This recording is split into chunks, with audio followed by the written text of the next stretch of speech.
Hey everyone, as you saw by the title, we came out today to talk about the Great Divide mountain bike route and me riding it this summer. I'm just going to cut right to the chase and let you guys know that I am made a really huge decision, and I'm going to put this ride off until next summer.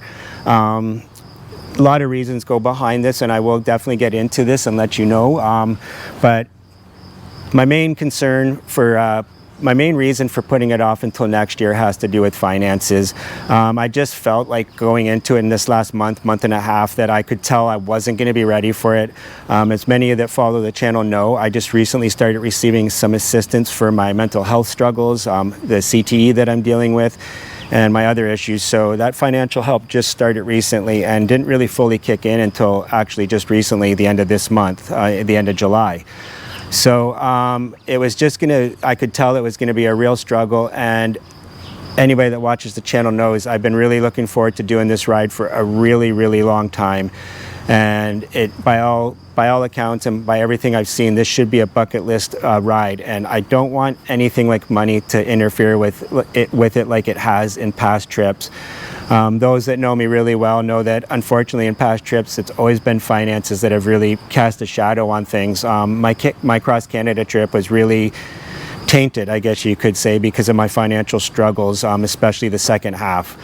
And I don't want that with the Great Divide mountain bike route. I want it to be something that I look back on and it was the adventure of a lifetime, and I don't want to have to be asking people for help that is just mentally draining and just really affects me physically too, all that stress of having to ask people to help. So after losing a lot of sleep literally in the last month, tossing and turning and really feeling stressed out about it, I knew the right thing to do was to put it off until next year, give myself a full year with the new financial situation to save up for the trip and be fully prepared financially, where I don't need anybody to help me out with it, and it ends up being the trip that I really want it to be. So I've already talked to a couple of the people that have supported me in regards to the Great Divide mountain bike, Raul, Mick, a couple other people, and of course everybody was really cool about it. I'm not surprised about that. That's really kind of what I expected, but you also never know with these type of things, right? I was really worried about letting people down,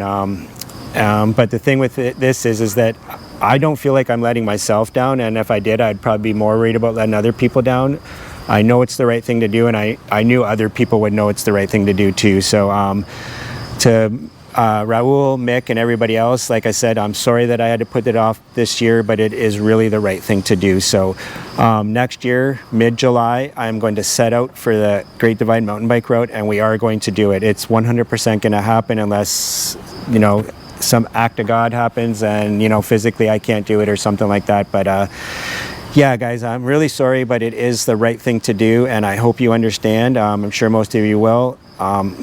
If any negative comments happen, I will deal with it. That's just all part of this. But yeah, I wanted to get on a video, guys, and just let you guys know what was happening, because this was around the time I was supposed to be leaving, and I just wanted to let, like I said, the people that had supported me financially and in other ways know first, my family and my close friends know what was going on before I put a video out. So everybody's aware of what's happening.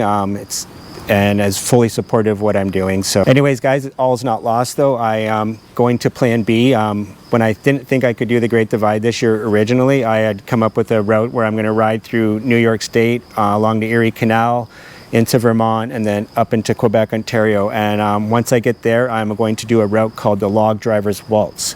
So check that out. If you Google Log Driver's Waltz, all that info will come up. And I'm hoping I'm going to be riding with Ben, that I did the BT 700 with, and then maybe Mike, who I met the previous year doing the BT 700 with, who lives in Vermont. I don't know, maybe I'll see him when I ride into Vermont, but I haven't spoken with him about that. Mike, if you're watching and I haven't spoken to you about it, I'll definitely be talking to you about that. So anyways, guys, like I said, that trip's coming up.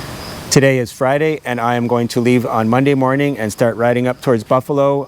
The ride from Windsor to Buffalo is kind of going to be freelance. I got an idea of the direction and the places I could stop at, but I'm still going to play it by ear day to day, try to cover that ground as fast as I can, and then get into Buffalo and get on the Empire State Trail and really enjoy that. The ride along the Erie Canal pathway should be almost all free camping, so I'm really looking forward to that.